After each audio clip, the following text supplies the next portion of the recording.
गरीब चुन्नी अपने पति रघु और 10 वर्षीय बेटी आंचल के साथ रहा करती थी। चुन्नी और उसका परिवार बहुत गरीब था और अपने घर की आर्थिक स्थिति चलाने के लिए रोज बाजार में जाकर गोलगप्पे बेचा करता था। ऐसे ही एक रात रघु गोलगप्पे बेचकर घर आता है और घर के अंदर जाने से पहले ही बेहोश होकर दरवाजे पर गिर जाता है। ये देख चुन्नी बहुत ज्यादा डर जाती है और भागती हुई अपने पति के पास आती है। रघु जी, आपको क्या हुआ? माँ, पापा को क्या हुआ? वो दरवाजे पर ऐसे बेहोश क्यों हो गए? पता नहीं बेटा, तू जाकर जल्दी से पानी लेकर आ। आंचल जल्दी से घर से एक गिलास पानी लेकर आती है और चुन्नी रघु के ऊपर पानी की कुछ छींटे मारती है। कुछ देर बाद रघु होश में आता है और चुन्नी रघु को सहारा देकर घर में ले जाती है और कहती है, आप ठीक तो हैं ना? आप बेहोश क्यों हो गए? पता नहीं चुन्नी मुझे क्या हुआ, और 1-2 दिन से मुझे बहुत कमजोरी भी महसूस हो रही है। आज जब गोलगप्पे बेचकर घर आ रहा था तो अचानक से सर में दर्द हुआ और अब पूरा शरीर भी दुख रहा है। कोई बात नहीं, मैं आपका सर दबा देती हूँ। और मैं आपसे पहले ही कह देती हूँ, कल आप बाजार गोलगप्पे बेचने नहीं जाएंगे। पहले आप दवाई लेंगे, उसके बाद ही कहीं जाना है आपको। इस तरह से चुन्नी रघु का सर दबाती है और अगली सुबह रघु को डॉक्टर के पास ले जाती है, जहां डॉक्टर रघु के कुछ टेस्ट लिखता है। टेस्ट होने के बाद डॉक्टर रघु को बताता है, रघु जी, आपको डेंगू और टाइफाइड है, इसलिए आप कुछ दिनों तक वो काम ना करें और अपनी सेहत का अच्छे से ख्याल रखें। पर रघु गरीब था, अगर वो गोलगप्पे नहीं बेचता तो उनकी रोजी रोटी नहीं चलती।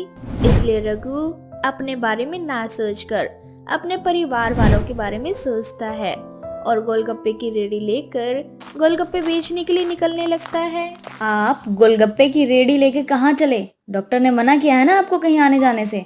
चुन्नी, तुम जानती हो ना, गोलगप्पे बेचकर ही हमारे घर की रोजी रोटी चलती है, और अगर मैं भी घर पर बैठ जाऊंगा तो घर कैसे चलेगा? लेकिन आपका इलाज भी तो जरूरी है ना, अगर वो नहीं हुआ तो कैसे चलेगा?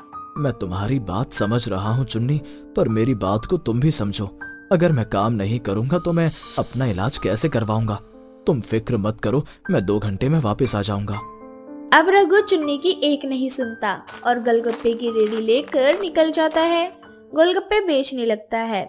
ऐसे ही पूरा दिन निकल जाता है, पर रघु के रेडी पर आज कोई खास भीड़ नहीं होती। और तभी वहाँ एक गुड़िया आती है जो रघु से कहती है, बेटा, मैं बहुत भूखी हूँ, क्या तुम मुझे थोड़े गोलगप्पे खिला सकते हो? उस बूढ़ी औरत को देख रघु सोच में पड़ जाता है और मन ही मन बोलता है, आज मेरी 10 रुपए की भी बिक्री नहीं हुई। सुबह से एक भी ग्राहक नहीं आया माताजी, पहली ग्राहक हैं और वो भी फ्री के गोलगप्पे मांग रही हैं। क्या करूं, एक काम करता हूं, बूढ़ी बुजुर्ग है माता, जब तक इनका पेट नहीं भर जाता तब तक इन्हें थोड़े से गोलगप्पे ही खिला देता हूं। क्या पता इनके जाने के बाद मेरे पास ग्राहकों की लाइन लग जाए। क्या सोचने लगे बेटा, अगर तुम भी मुझे ऐसी भूखी और गरीब औरत का पेट नहीं भरना चाहते तो साफ साफ कह दो, मैं किसी और से मदद मांग लूंगी। नहीं माताजी, ऐसा कुछ नहीं है। मैं अपनी दुकान पर आए अपने किसी भी ग्राहक को निराश नहीं जाने देता। आपको जितने गोलगप्पे खाने हैं आप खा लीजिए, और तब तक खाइए जब तक आपका पेट नहीं भर जाता। इस तरह से रघु अब उस बूढ़ी औरत को गोलगप्पे खिलाने लगता है और देखते ही देखते वो बूढ़ी औरत रघु के सारे गोलगप्पे अकेले ही खत्म कर देती है। ये देखकर रघु बहुत हैरान होता है और निराश होकर मन ही मन कहता है, माताजी कितनी ज्यादा भूखी थी जो इन्होंने अकेले ही मेरे सारे गोलगप्पे खत्म कर दिए। अब मैं खाली हाथ घर कैसे जाऊंगा? हे भगवान, अब मैं क्या करूं? रघु ही सब कुछ सोच ही रहा होता है कि तभी वो बूढ़ी औरत रघु से कहती है, बेटा, तुम एक बहुत नेक इंसान हो। आज तक इतना पेट भर के मुझे किसी ने खाना नहीं खिलाया। मैं तुम्हारी इस दयालुता से बहुत खुश हूँ, इसीलिए तुम्हें एक इनाम देना चाहती हूँ। इनाम? कैसा इनाम माताजी? मैं तुम्हें अपना एक जादुई सोने का गोलगप्पा दे रही हूँ। याद रखना, ये कोई साधारण सोने का गोलगप्पा नहीं बल्कि जादुई गोलगप्पा है। ये साइज में भले ही अभी छोटा है, पर ये तुम्हारी इच्छा अनुसार बड़ा होता जाएगा। जब तुम इससे कुछ मांगोगे तो इसका आकार बढ़ जाएगा और ये जादुई गोलगप्पा तुम्हारी सारी इच्छाओं को पूरी कर देगा। माताजी, जब आपके पास जादुई सोने का गोलगप्पा है तो आपने इससे अपनी इच्छाएं पूरी क्यों नहीं की? बेटा, कुछ राज को राज ही रहने देना चाहिए। और एक बात, इस जादुई सोने के गोलगप्पे के बारे में कभी किसी को मत बताना। और जब तुम्हारी सारी इच्छाएं पूरी हो जाए और तुम्हारी आर्थिक व्यवस्था भी ठीक हो जाए तो ये जादुई सोने का गोलगप्पा अपने ही जैसे किसी लाचार और ईमानदार व्यक्ति को दे देना। इतना बोलकर बूढ़ी औरत वहाँ से चली जाती है और रघु जादुई सोने के गोलगप्पे को लेकर घर जाता है। परंतु घर जाते ही रघु की हालत बहुत खराब हो जाती है और वो जादुई सोने के गोलगप्पे से कहता है, हे जादुई सोने के गोलगप्पे, कुछ दिनों से मेरी तबीयत बहुत खराब है, जिस वजह से मैं सही से काम नहीं कर पा रहा। इसलिए मैं चाहता हूँ कि तुम मेरी तबीयत को बिल्कुल ठीक कर दो। रघु के इतना कहते ही वो जादुई सोने का गोलगप्पा काफी बड़ा हो जाता है और उसमें से एक तेज रोशनी निकलती है। अब जैसे ही वो तेज रोशनी रघु के ऊपर पड़ती है तब रघु बिल्कुल स्वस्थ हो जाता है। ये देख चुन्नी बड़ी हैरान होती है। रघु जी, आप तो बिल्कुल ठीक हो गए। हाँ चुन्नी, ये सब इस जादुई सोने के गोलगप्पे का कमाल है। मैंने तुम्हें बताया था ना माताजी के बारे में, जिन्होंने मुझे जादुई सोने का गोलगप्पा दिया। ये उन्हीं का चमत्कार है चुन्नी। मतलब? इस तरह से रघु चुन्नी को सारी बात बताता है और फिर चुन्नी भी जादुई सोने के गोलगप्पे से कहती है, हे जादुई सोने के गोलगप्पे, मेरे पति के पास अब गोलगप्पे बेचने के लिए बिल्कुल भी गोलगप्पे नहीं है, इसीलिए मैं चाहती हूँ कि तू हमें बहुत सारे गोलगप्पे दे दो। चुन्नी के इतना कहते ही एक बार फिर से जादुई सोने का गोलगप्पा काफी बड़ा हो जाता है और उसमें से कई सारे गोलगप्पे के पैकेट निकलने लगते हैं। इस तरह से रघु के पास बहुत सारे गोलगप्पे हो जाते हैं और वो उन गोलगप्पों को ले जाकर बाजार में बेचने लगता है। गोलगप्पे हर बार से ज्यादा बिकते। ये देख रघु अपनी बीवी से कहता है, चुन्नी, हमारे सारे गोलगप्पे बिक गए। अब तुम देखना, वो दिन ज्यादा दूर नहीं रहेगा जब हमारी आर्थिक स्थिति भी बेहतर होगी। हमारी बेटी आंचल भी अच्छे स्कूल में जाएगी। आप बिल्कुल सही बोल रहे हैं रघु जी। इस तरह से बहुत जल्द रघु और चुन्नी जादुई सोने के गोलगप्पे की मदद से अमीर हो जाते हैं। जब उनकी आर्थिक स्थिति पूरी तरह से बेहतर हो जाती है तब रघु उस जादुई गोलगप्पे को उसी के जैसे किसी गरीब और नेक इंसान के हाथों पर सौंप आता है और इस तरह से जादुई सोने का गोलगप्पा जिस किसी के भी हाथ जाता उसकी पूरी जिंदगी ही बदल जाती। सीमा एक विधवा औरत थी जिसके पास एक गाय थी। वो अपनी गाय के बदौलत ही अपने बेटे विजय को पढ़ाती लिखाती थी और इस काबिल बना पाती है कि आने वाले समय में विजय पूरे घर को संभाल सके। सीमा अपनी गाय का दूध दही लस्सी बेचकर अपने घर का गुजारा किया करती थी। ऐसे ही एक रोज सीमा अपनी गाय को चारा खिला रही होती है कि तभी पंडित जी सीमा के पास आते हैं और उससे बोलते हैं, सीमा बिटिया, तुमने कहा था ना कि तुम्हें विजय के लिए एक बहुत अच्छी लड़की चाहिए। हाँ हाँ पंडित जी, वो क्या है ना कि विजय भी अब बड़ा हो चुका है और उसकी नौकरी भी लग गई है। बस मैं तो यही चाहती हूँ कि अब उसका भी खुद का एक छोटा सा परिवार हो। घर में अगर बहू आ जाएगी तो वो मेरी और धन्नो की अच्छे से देखभाल कर पाएगी। क्यों धन्नो? गाय का साउंड। वो तो है सीमा बिटिया। अच्छा ये देखो फोटो, इस लड़की का नाम पारुल है, पास के ही गांव से है। बेचारी गरीब घर से है इसलिए दहेज नहीं दे पाएगी, पर अपने विजय के लिए ये लड़की बिल्कुल सही रहेगी। जो लड़की दुख तकलीफ को देखकर पली बड़ी होती है उसमें घर चलाने की समझ ज्यादा होती है। पंडित जी, मुझे दहेज नहीं बल्कि बहू चाहिए। और आप बात तो बिल्कुल सही कह रहे हो पंडित जी। वैसे भी मुझे फर्क नहीं पड़ता लड़की अमीर हो या गरीब हो। मुझे तो ऐसी बहू चाहिए अपने घर के लिए जो मेरे साथ साथ मेरी धन्नो का भी ख्याल रख सके। ये तो बहुत अच्छी बात है। अच्छा चलो, मैं इस लड़की के माता पिता से विजय बेटे के लिए बात करता हूँ। इस तरह से सीमा विजय का रिश्ता पारुल नाम की एक लड़की से तय कर देती है और बहुत जल्द विजय की शादी पारुल से हो जाती है। पर जब पारुल अपने ससुराल आती है तो वो देखती है कि उसकी सास सीमा गाय का दूध निकालकर उन्हें बेच रही है और उस दूध को बेचकर सीमा की काफी आमदनी हो रही है। ये देख पारुल के मन में लालच आता है और वो मन ही मन खुद से बोलती है, अरे पारुल, तेरी शादी बिल्कुल सही घर में हुई है। मुझे दूध पीना बहुत पसंद है। गाय कितना सारा दूध देती है, जिसे देखकर माँ जी अच्छा खासा घर चला पा रही है। क्यों ना इस गाय का ही बंटवारा कर लिया जाए। पर क्या कहकर माँ जी से मैं ये गाय लूं? पारुल, कुछ सोच ना। अब पारुल इसी सोच में डूबी रहती है कि वो किस तरह से वो गाय पर अपना अधिकार जमा सके। ऐसे ही कुछ दिन बीत जाते हैं और पारुल एक अच्छी बहू होने का कर्तव्य निभाने लगती है। परंतु समय के साथ पारुल के मन में लालच बढ़ने लगता है और धीरे धीरे करके वो किसी न किसी बहाने से घर में लड़ाई करनी शुरू कर देती है। ऐसे ही एक दिन की बात है, सीमा गाय का दूध निकालकर उन्हें गांव वालों को बेच ही रही होती है कि तभी वहां विजय आ जाता है और विजय के आते ही पारुल तुरंत गाय के पास जाकर उसका गोबर साफ करने लगती है और रात को विजय से बोलती है, विजय जी, मैं गरीब घर से आई हूँ, शायद इसीलिए मुझे कभी माँ जी अपने धनों के पास नहीं जाने देती और सिर्फ मुझे से गोबर उठवाना और घर के काम करवाती है। ये तुम क्या कह रही हो पारुल? मैं तो जब देखता हूँ तुम ही धन्नो की सेवा कर रही होती हो। कभी उसे चारा दे रही होती हो तो कभी उसका गोबर साफ कर रही होती हो। वही तो विजय जी, धन्नो की सेवा मैं करती हूँ, पर जब मेवा खाने का समय आता है तो वो माँ जी ले लेती है। दूध मैं निकालती हूँ, पर माँ जी पूरे दिन दूध बेचकर उसके सारे पैसे अपने पास रखती हैं। मैंने कई बार माँ जी से बोला कि अब आपकी उम्र हो गई, आप बैठकर आराम कीजिए, मैं दूध बेच दिया करूँगी। पर माँ जी को तो मुझ पर जरा भी विश्वास नहीं है। उन्हें लगता है कि मैं उनके धनों का ख्याल नहीं रख सकती। माँ ने ऐसा कहा? नहीं पारुल, तुम्हें कोई गलतफहमी हुई होगी। अगर आपको लगता है कि मैं झूठ बोल रही हूँ तो आप माँ जी से कहिए कि वो धनों को मेरे हवाले कर दें या फिर गाय का बंटवारा करे। कुछ दिन गाय मेरे पास रहेगी तो कुछ दिन उनके पास। इस तरह से पारुल बड़ी ही चालाकी से विजय के कान भर देती है और अगली सुबह उठते ही विजय वही बात अपनी माँ से कहता है जो पारुल ने उसे कहा होता है। ये सुनकर सीमा अपने बेटे से बोलती है, बेटा विजय, मेरी धन्नो सिर्फ और सिर्फ मेरी है। मेरी धन्नो का बंटवारा मैं कभी नहीं होने दूंगी। और रही बात मेरी धन्नो की सेवा करने की, तो तेरी जो बीवी है ना, वो मेरी धन्नो के आसपास कभी भटकती भी नहीं है। उसकी सेवा करने की बात तो बहुत दूर की है।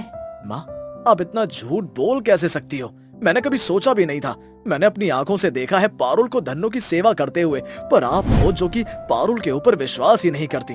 अगर आपने आज इसी वक्त गाय का बंटवारा नहीं किया तो मैं पारुल के साथ इस घर को छोड़कर हमेशा के लिए चला जाऊंगा। तुझे और बहू को कहीं जाने की जरूरत नहीं है। मैं 1 हफ्ते के लिए धन्नो को पारुल के हवाले कर रही हूँ। अगर 1 हफ्तों में धन्नो पारुल के साथ घुल मिल गई और पारुल ने मुझसे अच्छा धन्नो का ख्याल रखा तो समझ लेना कि धन्नो हमेशा हमेशा के लिए पारुल की हो जाएगी। लेकिन अगर इन 1 हफ्तों के अंदर धन्नो को कुछ भी हुआ ना तो भूल जाना तुम सब कि मैं कभी धन्नो का बंटवारा होने दूंगी। पारुल और विजय सीमा की इस शर्त को मान जाते हैं, पर इस 1 हफ्ते में पारुल धन्नो का बिल्कुल भी ख्याल नहीं रखती और न वो धन्नो को चारा डालती है और न ही समय पर उसका दूध निकालती और न ही गोबर साफ करती है, जिस वजह से धन्नो की तबीयत खराब हो जाती है और उसके आसपास भी काफी गंदगी हो जाती है। जब धन्नो की तबीयत बहुत ज्यादा खराब हो जाती है तो पारुल डर जाती है और सीमा से ये सब कुछ देखा नहीं जाता और वो डॉक्टर को बुलाती है। डॉक्टर धन्नो को इंजेक्शन देते हुए सीमा से बोलती है, माँ जी, इस गांव में हर गाय की तबीयत खराब होती है और मैं उनका इलाज करने आता था, पर इतने सालों में कभी भी आपकी गाय बीमार नहीं पड़ी। फिर आज आपकी गाय की इतनी तबीयत कैसे खराब हो गई? क्योंकि मैंने अपनी धन्नो की जिम्मेदारी एक ऐसे इंसान के हाथ सौंप दी है जिसे खुद से फुर्सत ही नहीं है। ये सब कुछ विजय और पारुल देख लेते हैं, जिसके बाद पारुल को भी अपनी गलती का एहसास होता है। साथ ही विजय को भी पता चल जाता है कि पारुल ने उससे झूठ कहा था कि वह धन्नो की सेवा करती है।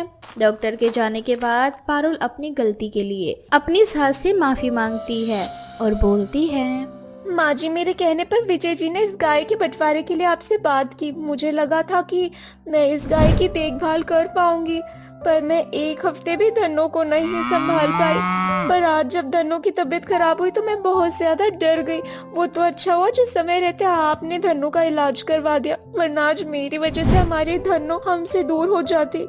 माँ जी, मेरा इरादा धन्नो को इस घर से दूर करने का नहीं था, इसीलिए मुझे माफ कर दीजिए। अक्सर बच्चों से गलतियां हो जाती है, लेकिन मुझे खुशी इस बात की है कि तुझे अपनी गलती का एहसास हो गया है। तेरे अंदर का लालच भी खत्म हो चुका है अब सीमा और पारुल एक साथ रहकर धन्नो की सेवा करती हैं और बहुत जल्द धन्नो भी पारुल के साथ घुल मिल जाती है और वह सब एक साथ हंसी खुशी रहने लगते हैं। सिलेंडर चोर चुड़ैल। आशा और पंकज अपनी बेटी शिवानी के साथ एक झोपड़ी में रहा करते थे। पंकज अपाहिज होने की वजह से कुछ कमाता नहीं था, जिसकी वजह से घर में दिक्कत रहा करती थी। आशा घरों में काम करके कुछ गुजारा करा करती थी। एक बार की बात है, 2 दिन हो गए हैं, कुछ खाया नहीं है। पंकज और बेटी को भी कुछ नहीं खिला पाई हूँ। हाय रे मेरी किस्मत, पंकज कुछ कमा नहीं सकते और मैं थोड़ा बहुत कमाती हूँ तो उसमें भी गुजारा नहीं हो पाता। आशा को एक घर से थोड़ा सा आटा और दाल मिलती है। वो आटा और दाल लेकर खुशी खुशी घर आ जाती है।